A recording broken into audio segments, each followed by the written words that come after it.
ইফতার সামনে রেখে 33 বার এই দোয়াটি পড়ে আল্লাহ তাআলার কাছে আপনি যা চাইবেন আল্লাহ তাআলা তাই আপনার জন্য দিয়ে দিবে, তাই আল্লাহ তাআলা কবুল করে নিবে।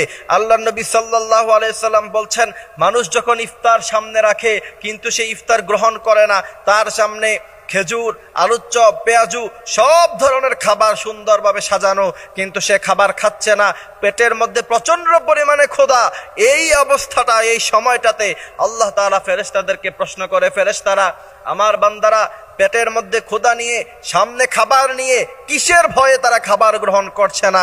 ফেরেশতারা ওই সময় বলে, আল্লাহ, আপনার ভয়ে, আপনার বান্দারা আপনাকে ভালোবেসে, আপনার ভয়ে, আপনার জাহান্নামের ভয়ে এরা খাবার গ্রহণ করছে না। কিন্তু এরা চাইলেই খেতে পারে, কেউ তাদেরকে বাধা দিবে না, কিন্তু আপনার ভয় তাদেরকে বাধা দিয়ে রাখছে, আপনার ভালোবাসা তাদেরকে বাধা দিয়ে রাখছে। এই মুহূর্তটায় আল্লাহ তাআলা ফেরেশতাদেরকে প্রশ্ন করে, আমার বান্দারা আমার কাছে কি চায়?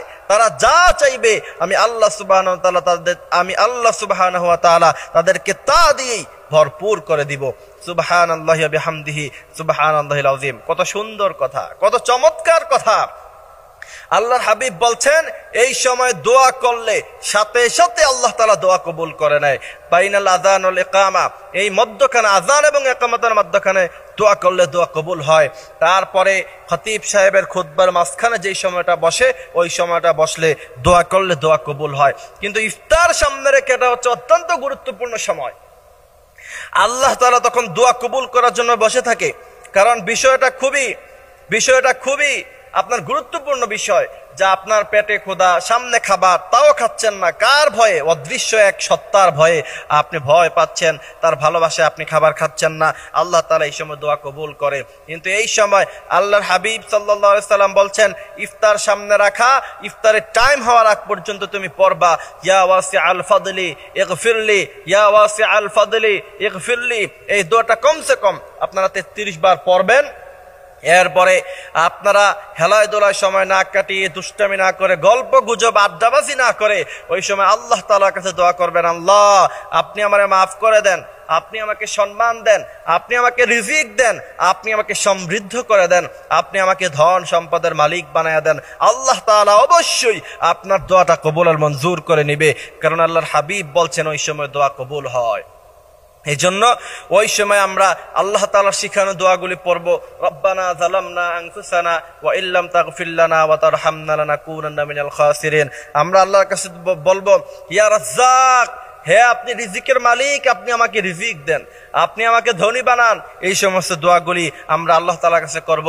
সারা বছর যেন আপনি ভালোভাবে চলতে পারেন, সুন্দরভাবে চলতে পারেন, বিশেষ করে সুস্থতার নিয়ামত যেন আল্লাহ তাআলা আপনাকে দান করে, এই জন্য আপনি আল্লাহ তাআলার কাছে সেগুলি চাইবেন। আল্লাহ তাআলা হযরত মূসা আলাইহিস সালামকে বললেন, মূসা, তুমি জানো, তুমি যদি রব হতা, আমি যদি মূসা হতাম, তোমার কাছে কি চাইতাম? মূসা আলাইহিস সালাম বলেন, ইয়া রাসূলুল্লাহ, আপনি বলেন। আল্লাহ তাআলা বলছেন, মূসা, তুমি যদি রব হতা, আমি যদি মূসা হতাম, সর্বপ্রথম তোমার কাছে আমি সুস্থতার নিয়ামত চাইতাম। এই জন্য আমরা রমাদান মাসে ইফতার সামনে রেখে গল্প গুজব আড্ডাবাজিতে না মাশগুল হয়ে আমরা অবশ্যই আল্লাহ তাআলার কাছে আমাদের জীবনের যত চাহিদা আছে সব চাহিদা আমরা আল্লাহ তাআলার কাছে চাইবো। আল্লাহর হাবিব বলছেন, কোনো ব্যক্তি দোয়া করলো সাথে সাথে তার দোয়া কবুল, কিন্তু সব বিনিময় আল্লাহ তাআলা দুনিয়ায় দেয় না। কিছু কিছু বিনিময়, কিছু কিছু দোয়ার প্রতিদান আল্লাহ তাআলা কিয়ামতের মাঠে কঠিন বিভীষিকাময় দৃশ্যে মানুষদেরকে ডেকে বলবে, যা আমি তোকে জান্নাত দিয়ে দিলাম, যা আমি আজকে তোকে এই নিয়ামত দিয়ে দিলাম। লোকেরা বলবে, আল্লাহ, আমার তো আমল নাই। আল্লাহ তাআলা বলবে, ওই যে ইফতার সামনে রেখে দোয়া করেছিলা, ভেবেছিলা দুনিয়ায় অনেক ধনী হবে, কিন্তু সেটা আমি আল্লাহ দেই নাই, তার বিনিময়ে আজকে তোমাকে আমি জান্নাত দিয়ে দিলাম। তার মানে বনি আদমের এমন কোন দোয়া নাই যে দোয়া আল্লাহ কবুল করে না। আল্লাহ তাআলা আমাদেরকে বেশি বেশি আমল করা তৌফিক দিক। আমিন।